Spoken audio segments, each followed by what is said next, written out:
Something is wrong with the doors. That's where this started.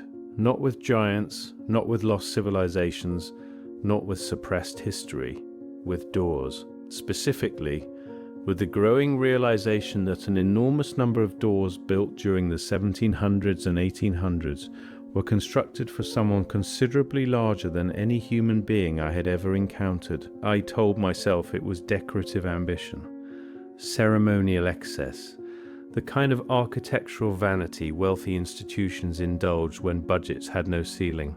I told myself that for a long time. Then I saw the first photograph, and every comfortable explanation I had constructed dissolved instantly and completely. Stop right there, because I need you to understand exactly what I mean when I say photograph. Not a painting, not an illustration, not a sketch passed through generations of artistic interpretation and cultural embellishment. A photograph, hard silver halide chemistry on paper or metal, capturing light as it actually existed in a specific physical moment. And what that photograph captured was a human being standing next to other human beings, all dressed in period-appropriate clothing, all photographed in a formal studio setting. Except one of them was enormous, not tall, not unusually large, enormous, the kind of scale that made the surrounding people look like children standing next to a fully grown adult. The proportions were so extreme that my first instinct was fabrication. Except the grain didn't support fabrication, the lighting didn't support fabrication. The shadows fell with the indifferent accuracy of actual physics. And the technology required to fake something like this convincingly didn't exist yet. These images were made in a period when what the camera captured was simply what was there. That single photograph broke something open, and what poured out has not stopped since. More images surfaced the deeper I searched. Formal portrait formats from the 1860s, studio cabinet cards from the 1870s, tintype images showing men and occasionally women standing 8, sometimes 10 feet in height. And here is the critical detail that took me longest to absorb. These were not circus advertisements. These were not traveling showmen documented with names and performance routes and promotional materials. These were private portraits, individuals photographed in the same formal register as any respectable family of the era, sometimes surrounded by relatives of entirely normal stature. The size differential documented in those images is not subtle, it is not ambiguous. It is the kind of thing that once registered cannot be rationalized away. Major institutional archives hold examples of these photographs. They are catalogued, they are filed. They are never displayed, never examined, never discussed in any serious academic context. The response when they surface is always identical. Acknowledge, categorize as medical anomaly, move on immediately, never ask the obvious question, and the obvious question is the only one that matters. Why were there so many of them? Because this isn't one photograph. This isn't a handful of isolated images clustering around a single geographical location or a single documented medical condition. This is a sustained photographic record spanning decades and crossing continents, and that record has a very specific time signature. It concentrates almost exclusively between 1850 and 1900. Then it stops, not gradually, not as a slow declining frequency you might attribute to changing photographic fashions or shifting cultural interests. It stops the way things stop when someone makes a decision that they should stop. Contemporary written accounts from the same period describe these individuals in ways that are somehow even more unsettling than the photographs themselves. Because the accounts aren't sensational, they don't treat these people as spectacles or medical curiosities or evidence of divine intervention. They describe them as functional members of society, guards, overseers, construction foremen, people in positions of institutional authority whose physical scale apparently generated no more public comment than their clothing or their profession. Their presence was unremarkable. Their existence required no explanation. They were simply there, doing the work that apparently needed doing, in bodies that no human alive today has ever stood beside. Now, look at what they were standing in front of. The photographs keep returning to buildings, specifically to the entrances and working corridors of large institutional structures. And those structures have a problem. Their proportions make no sense for standard human beings. Doorways running 12 to 15 feet high in administrative hallways where ceremonial grandeur serves zero functional purpose. Staircases with individual rises so deep that an average person must consciously extend themselves to climb naturally. Furniture recovered from estate auctions and museum storage rooms. Not thrones, not display pieces, ordinary working furniture, desks and chairs, and writing tables, all calibrated at scales that make a 6-foot person feel dimensionally juvenile. Every individual element has been explained away in isolation.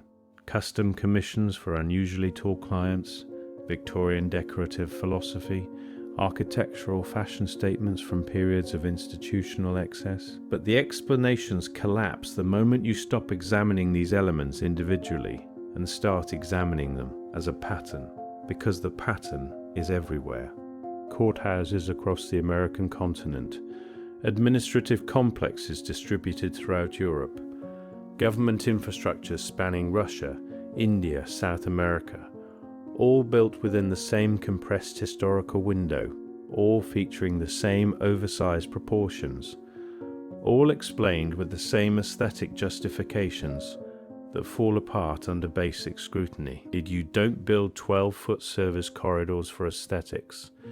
You don't commission staircases requiring inhuman strides for decorative philosophy.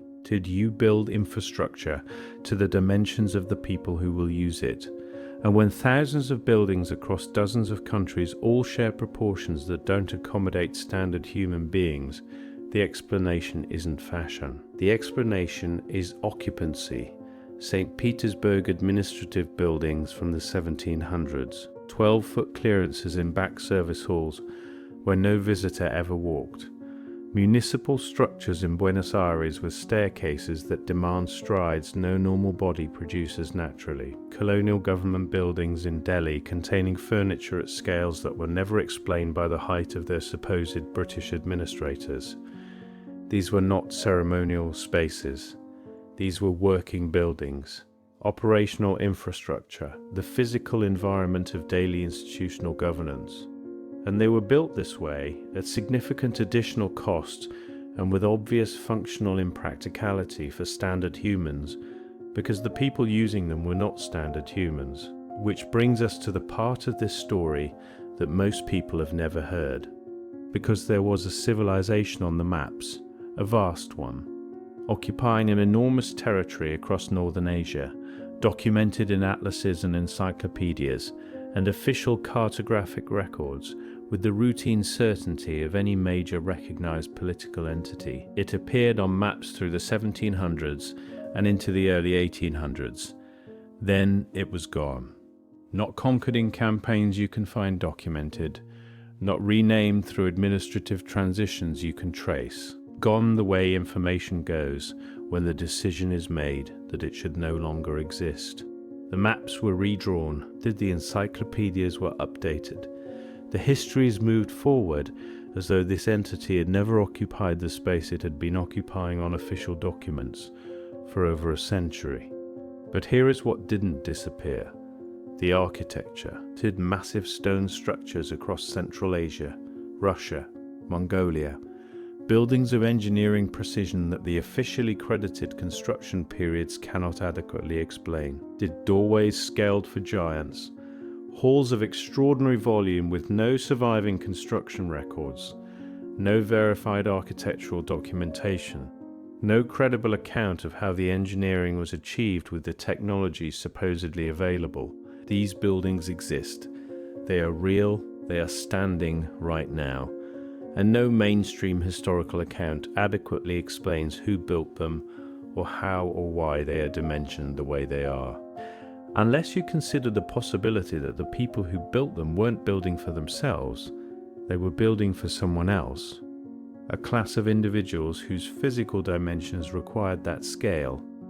Administrators, overseers, a guardian class embedded in a civilization that history has since been very deliberately restructured to exclude. What if the giants weren't anomalies in that civilization? What if they were essential to it? What if their scale was never ceremonial but purely functional?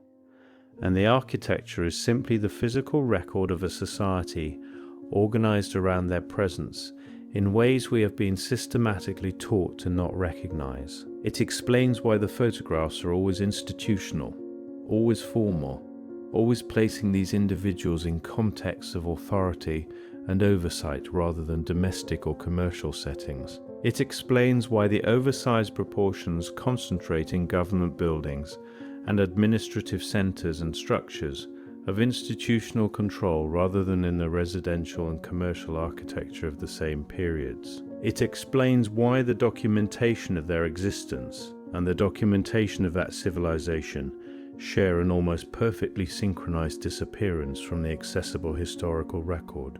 And it raises a question that once formed cannot be easily set aside. If you needed to erase a civilization from the memory of everyone who came after it, where would the erasure logically begin? With the most undeniable physical proof of its existence, the individuals whose bodies made the standard narrative impossible to maintain. But the photographs weren't the only record generating that proof. Throughout the entire span of the 1800s and into the first decades of the 1900s, mainstream newspapers across America ran consistent coverage of a very specific category of discovery: giant human skeletal remains found in burial mounds, uncovered during railroad construction, surfacing during agricultural excavation and urban development.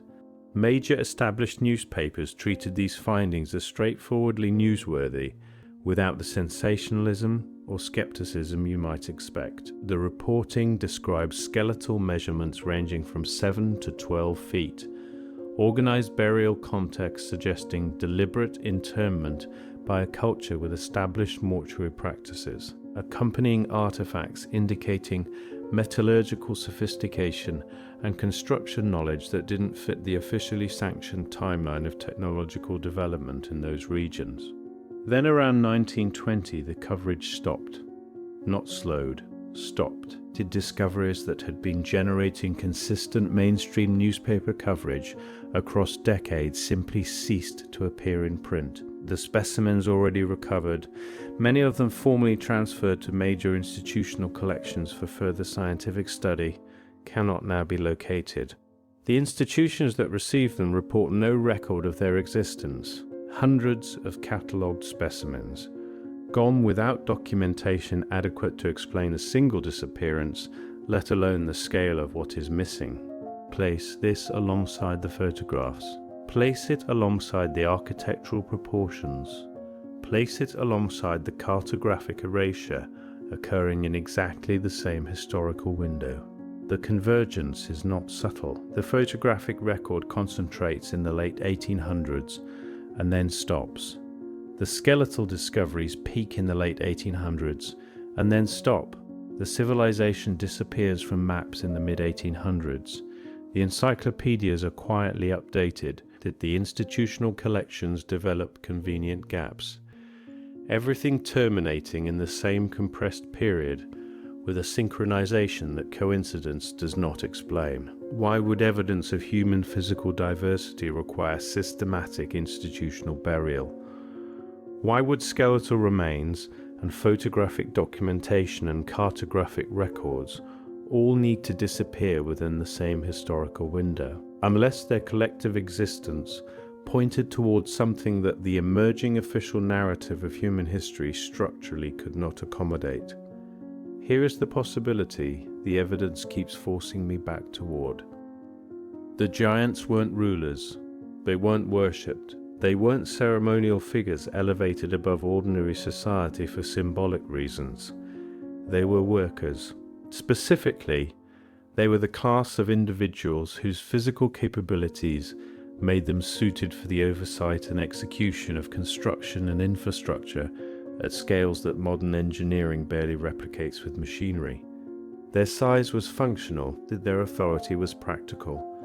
The buildings were proportioned to them because they were the ones building and maintaining those buildings, and the civilization that employed them was organized around that functional relationship in ways that made their presence as unremarkable to contemporary observers as any other professional class, which is exactly what the written accounts describe.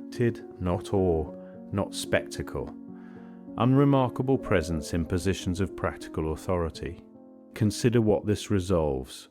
The engineering mysteries surrounding massive precision stone construction in periods when the officially credited technology shouldn't have made it possible. The architectural proportions that make no sense for standard humans, but perfect sense for a workforce and administrative class standing 9 feet tall. The photographic record showing these individuals in institutional contexts rather than domestic ones. The written accounts placing them in oversight roles rather than positions of ceremonial display.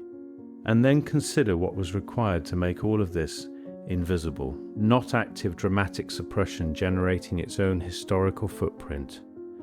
Passive institutional omission operating across generations. Questions that simply don't get asked in academic contexts because the professional consequences of asking them are well understood.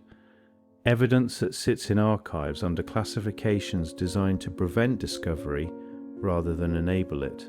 Connections that don't get drawn because drawing them produces conclusions that the established framework was specifically restructured to exclude. This is what institutional forgetting actually looks like. Not burning records, not dramatic coordinated conspiracies leaving their own documentary trail. Just the quiet accumulated weight of questions nobody with institutional standing ever asks, evidence nobody with professional credentials ever examines. Dots, nobody with a reputation to protect ever connects. And when you do connect them, when you lay the photographs alongside the architectural measurements, alongside the newspaper documentation, alongside the missing institutional records, you receive the same response every time. Interesting, but not significant. As though pattern is not evidence. As though temporal and geographic convergence requires no explanation. As though asking why is a methodological failure rather than the beginning of every genuine inquiry. But the why is the entire structure of what I'm showing you. Why did a sustained photographic record of enormous human beings exist across multiple decades and then disappear? Why does the architecture of a specific historical period encode proportions that only make ergonomic sense for those individuals? Why do skeletal discoveries, photographic documentation, and the cartographic existence of a major civilization all terminate within the same historical window?